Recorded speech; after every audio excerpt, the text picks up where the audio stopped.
saya Desi Triastuti, salah satu dosen di program studi D4 Teknologi Produksi Tanaman Pangan, jurusan Pertanian Politeknik Negeri Subang. Pada kesempatan ini, perkenankan saya untuk memaparkan pernyataan diri dosen dalam unjuk kerja Tridharma Perguruan Tinggi atau PDD UKTPT bidang pengajaran. Saya memiliki spesialisasi keahlian riset di bidang teknologi hasil pertanian yang berfokus pada teknologi pasca panen serta teknologi rekayasa dan pengolahan pangan. Pada semester ini, saya dipercaya untuk mengambil beberapa mata kuliah yang relevan dengan bidang keahlian saya, antara lain kimia pangan, biokimia, dan teknologi pasca panen. Pada kesempatan ini, saya akan memaparkan mata kuliah kimia pangan yang diajarkan pada semester 2 dengan bobot sebesar 3 SKS yang terdiri dari 1 SKS teori dan 2 SKS praktikum. Mata kuliah ini dilaksanakan sebanyak 18 kali pertemuan, yaitu 8 pertemuan sebelum UTS, 8 pertemuan setelah UTS, serta evaluasi dalam bentuk UTS dan UAS. Mata kuliah kimia pangan mempelajari tentang proses kimia dan interaksinya dengan komponen biologis dan non-biologis dalam bahan pangan. Mahasiswa belajar menggunakan alat-alat laboratorium untuk pengukuran dan pengujian produk hasil pertanian seperti produk daging, sayuran, buah-buahan, susu, dan lain sebagainya. Kimia pangan juga mempelajari tentang komposisi, struktur, reaksi-reaksi kimia, klasifikasi, dan sifat-sifat kimiawi dari air, karbohidrat, lipid, protein, vitamin, enzim, bahan tambahan pangan, cita rasa, dan peranannya di dalam bahan pangan tersebut. Mata kuliah ini menjadi mata kuliah wajib yang diambil oleh mahasiswa sebelum mempelajari mata kuliah lain di semester berikutnya, seperti analisis pangan, teknologi lemak dan minyak, teknologi pengolahan hasil nabati, teknologi pengolahan hasil hewani, evaluasi sensori, serta penjaminan mutu dan keamanan pangan. Setelah mahasiswa menyelesaikan kuliah ini, capaian pembelajaran yang kami harapkan dapat dikuasai oleh mahasiswa antara lain: 1. Mahasiswa mampu menjelaskan konsep dasar kimia yang berkaitan dengan kimia pangan. 2. Memahami sistem koloid dan pembuatan larutan. 3. Memahami pengertian ciri-ciri, perbedaan, dan contoh senyawa organik dan anorganik dalam kehidupan sehari-hari. 4. Mampu menyebutkan komposisi, struktur, reaksi-reaksi kimia, klasifikasi, dan sifat-sifat kimiawi dalam air, karbohidrat, lipid, protein, vitamin, enzim, bahan tambahan pangan, cita rasa, dan bahan beracun. 5. Mampu melakukan pengujian, pengukuran, dan penjaminan mutu produk dalam bidang pertanian berdasarkan prosedur dan standar. Bahan kajian dalam satu semester ini antara lain pengetahuan ruang lingkup dan pentingnya mempelajari kimia pangan pada bidang agroindustri, pengenalan tentang jenis koloid dan cara pembuatan larutan, pengertian ciri-ciri perbedaan dan contoh senyawa organik dan anorganik, komposisi, struktur, klasifikasi, fungsi air, karbohidrat, protein, lemak, vitamin dalam bahan agroindustri, metode pengukuran kualitatif kadar air, protein, lemak, vitamin, dan karbohidrat dalam bahan pangan, pengertian klasifikasi cara kerja enzim dan peranan enzim, pengertian klasifikasi bahan aditif dan pewarna makanan, cita rasa dan analisisnya, pengertian klasifikasi dan contoh dari senyawa beracun. Untuk referensi yang kami gunakan sangat beragam. Kita menggunakan Sudarmaji, kemudian menggunakan Handayani, Winarno, dan lain-lain yang dapat ditemukan di perpustakaan. Sistem pembelajaran yang kami gunakan adalah sistem hybrid, baik secara offline maupun online, di ruang kelas dan di ruang laboratorium. Secara online kami menggunakan aplikasi Zoom, Google Meet, Microsoft Teams, serta WhatsApp, baik untuk delivery materi maupun untuk pengumpulan pengumpulan tugas dan laporan. Pelaksanaan praktikum dilaksanakan pada pekan praktikum secara offline di ruang laboratorium. Metode pembelajaran yang digunakan untuk teori berupa ceramah, cooperative learning, diskusi interaktif, dan pembelajaran mandiri untuk mendalami materi dengan baik. Untuk praktikum, kami gunakan experiential learning dan problem-based learning. Bobot penilaian untuk mata kuliah ini terdiri dari tugas dan kuis sebanyak 10%, praktikum sebanyak 40% yang terdiri dari keaktifan mahasiswa selama praktikum, proses kerja, laporan praktikum, serta ujian praktikum. UTS dan UAS memiliki bobot nilai masing-masing sebesar 25%. Hasil penilaian kami sampaikan kepada mahasiswa secara transparan yang dapat diakses pada Teams maupun Siakan. Mahasiswa dengan nilai rendah, yaitu di bawah 60, kami berikan kesempatan remedial untuk perbaikan nilai. Selanjutnya, mari kita simak proses delivery, interaction, dan assessment pada praktik pengajaran mata kuliah pangan pertemuan ke-15 mengenai enzim. Selamat menyaksikan.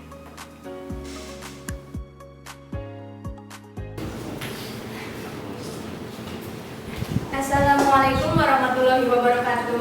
Waalaikumsalam warahmatullahi wabarakatuh. Selamat pagi. Pagi, Bu. Gimana kabarnya, sehat? Alhamdulillah. Kita cek dulu semangatnya ya. Semangat pagi. Pagi, pagi, pagi. Aduh, luar biasa. Tetap semangat. Bagus, sudah sarapan semua ya? Dulu nih ya. Adinda ada? Ada. Amanda? Ada. Axel? Mana? Entin? Ada. Tara? Ada. Tias? Ada. Zia? Ada. Sebelum kita mulai, kita berdoa dulu supaya diberikan kemudahan, kelancaran, dan keberkahan ilmunya pada hari ini. Siapa yang mau memimpin doa? Sofian ya, silakan. Baik, sebelum mengawali pembelajaran pada pagi hari ini, alangkah baiknya kita berdoa menurut agama dan kepercayaan masing-masing. Berdoa.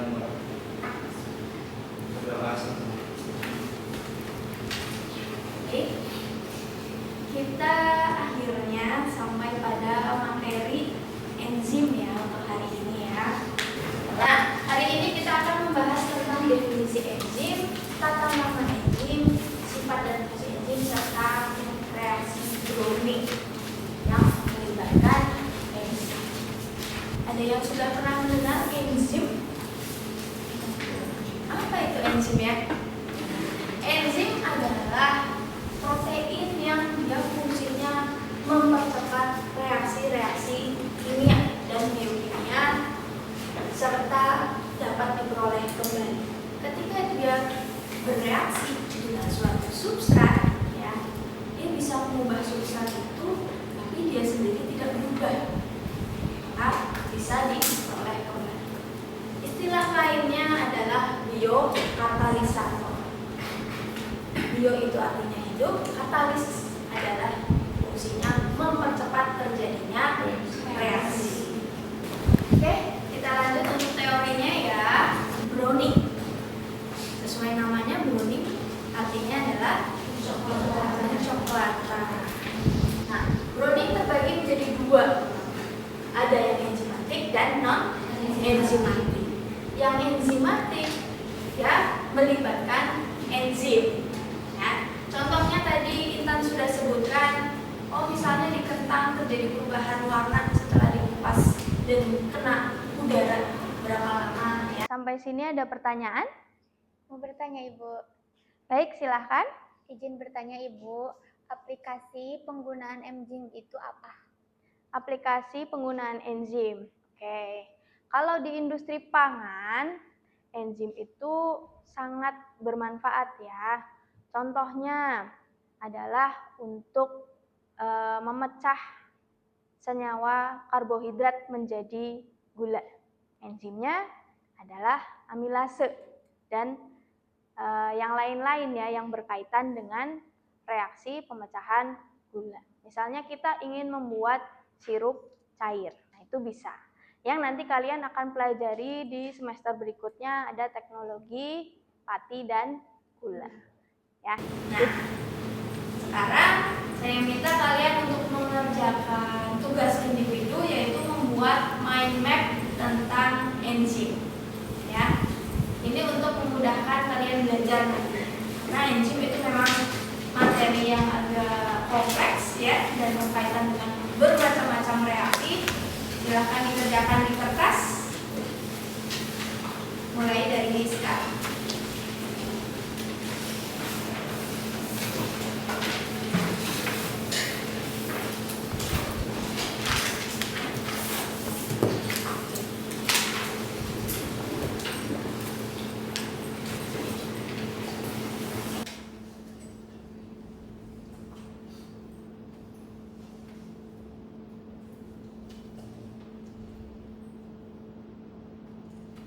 Sudah selesai? Sudah. Saya minta satu contoh ya depannya. Boleh, Dek? Sudah jadi? Nah, pastikan ke temannya sudah jadi ya. Boleh dijelaskan ke teman-temannya sedikit untuk ceritanya dari mana ke mana?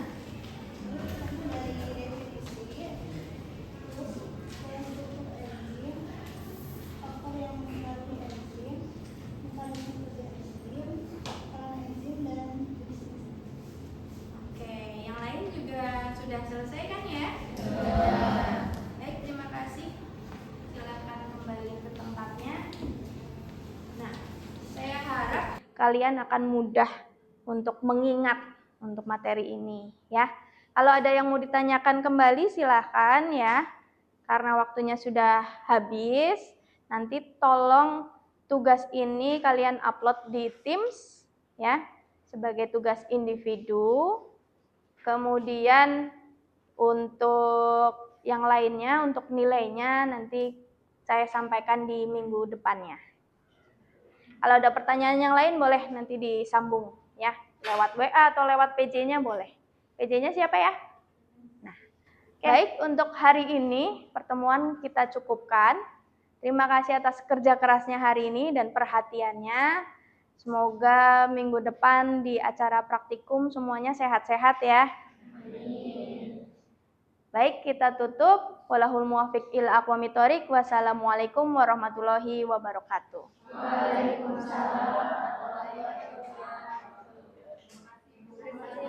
Terima kasih semuanya. Assalamualaikum warahmatullahi wabarakatuh.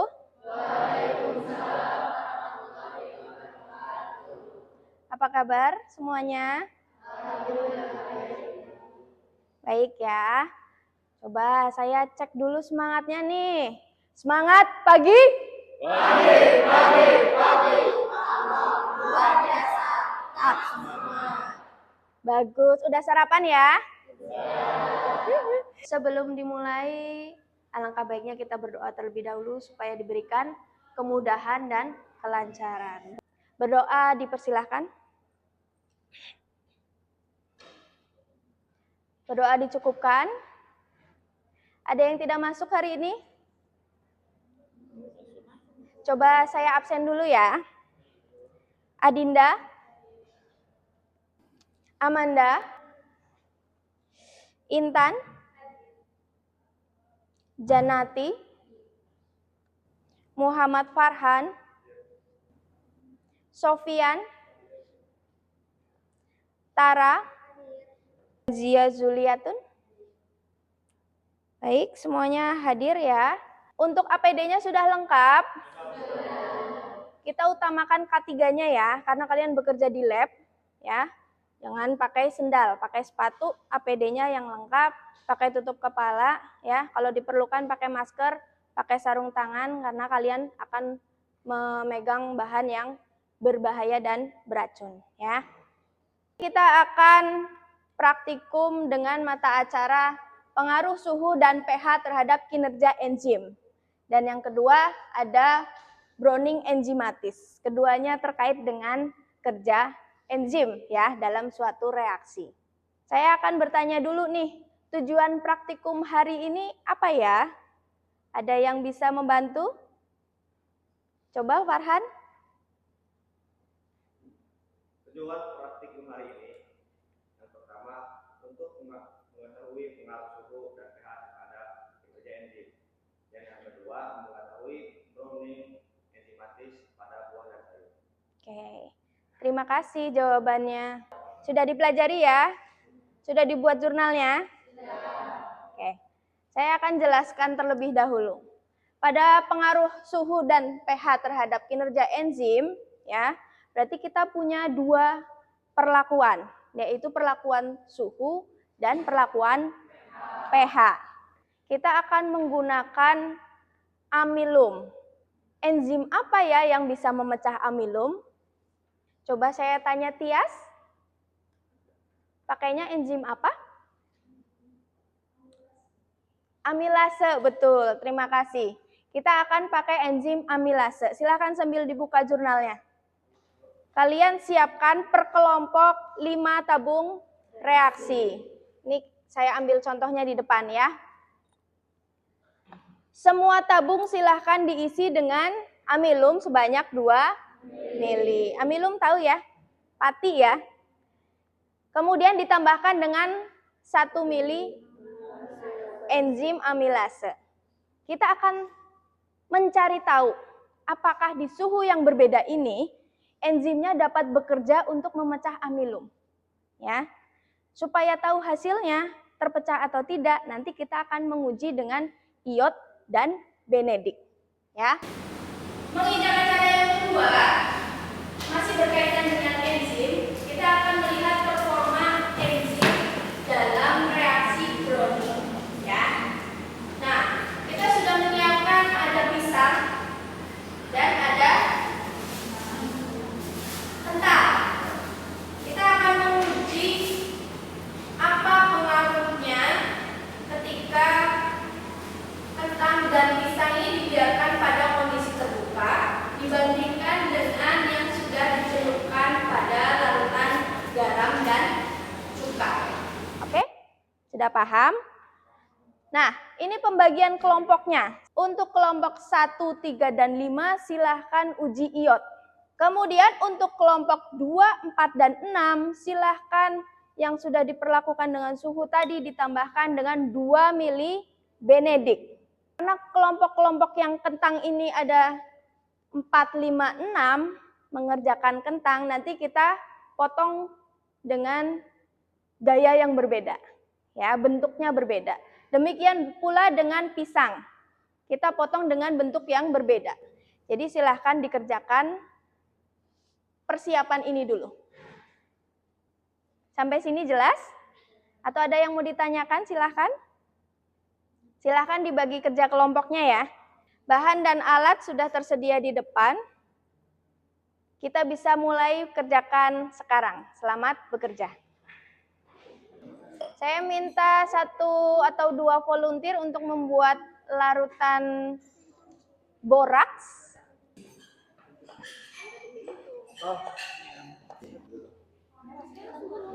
Silakan dipotong dengan ketebalan yang sama ya. Nanti 1 untuk di suhu ruang sebagai kontrol, yang 1 celupkan di larutan garam, 1 lagi di larutan cuka.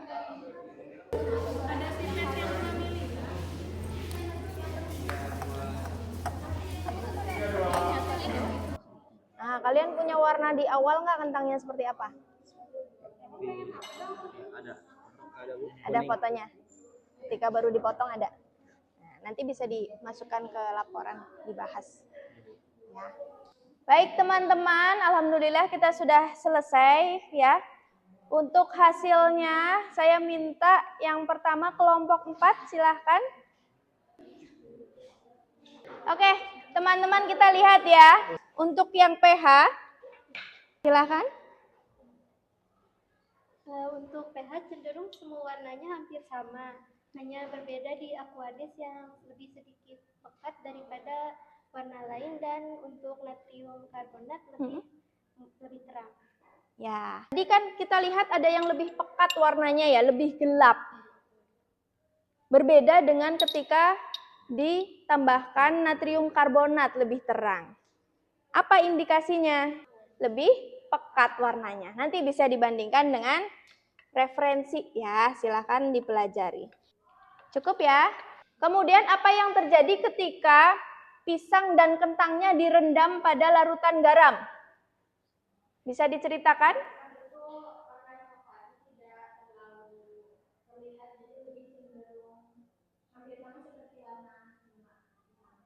Ya, berarti kita bisa menarik kesimpulan ya. Ketika pisang atau kentang direndam pada larutan garam atau cuka, maka dia bisa menghambat terjadinya browning. Baik, untuk praktikum kali ini kita cukupkan ya. Saya sampaikan dulu untuk proporsi penilaiannya. Jadi ada laporan yaitu sebesar 80% dan nilai keaktifan kalian selama praktikum. Keaktifan itu ada keterampilan kalian menggunakan alat, ada kerjasama dalam tim. Tadi saya lihat semuanya sudah bekerja dengan baik di dalam timnya ya. Sudah bagi tugas, betul? Oke, baik sekali. Untuk laporan, silahkan kalian kumpulkan maksimal pada saat sebelum UAS. Oke? Siap. Terima kasih untuk kerja kerasnya hari ini ya. Semoga ilmunya bermanfaat. Amin. Amin. Semoga pada saat ujian praktikum dan UAS mendatang diberikan kemudahan dan kelancaran. Amin. Jika demikian, mohon dijaga kesehatannya dan dirapikan kembali. Kami tutup. Wallahul muwaffiq ila aqwamit thoriq. Wassalamualaikum warahmatullahi wabarakatuh. Waalaikumsalam warahmatullahi wabarakatuh. Terima kasih. Assalamualaikum warahmatullahi wabarakatuh. Waalaikumsalam warahmatullahi wabarakatuh. Selamat pagi. Pagi. Semangat pagi. Pagi Luar biasa. Baik teman-teman semua, apa kabar? Alhamdulillah pagi ini kita dipertemukan dalam UAS ya, atau ujian akhir semester. Sebelum dimulai, alangkah baiknya kita berdoa terlebih dahulu supaya diberikan kemudahan dan kelancaran. Berdoa dipersilahkan.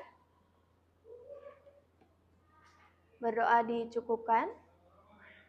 Baik, karena hari ini sifatnya close book, nanti yang di atas meja hanya alat tulis saja ya, dan kalkulator. Yang lainnya alat komunikasi dimasukkan ke tas, tasnya taruh di depan ruangan. Oke, kami bacakan dulu untuk tata tertib peserta ujian jurusan Pertanian Politeknik Negeri Subang. Setiap peserta ujian di lingkungan jurusan Pertanian Politeknik Negeri Subang diwajibkan untuk mentaati tata tertib sebagai berikut.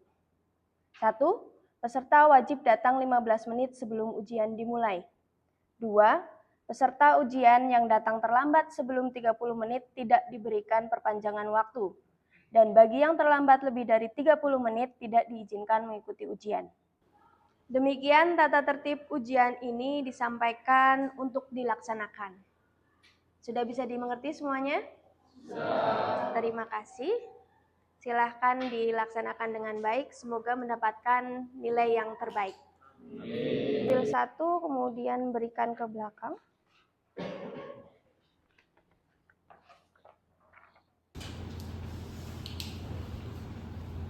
Yang B, 1B, itu cuma satu nama, kalian pilih namanya.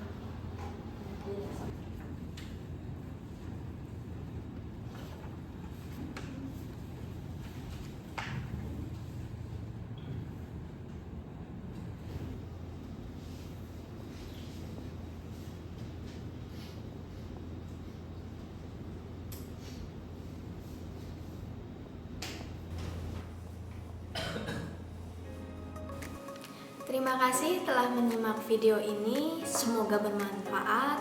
Walahul muwaffiq ila aqwamit thoriq. Wassalamualaikum warahmatullahi wabarakatuh.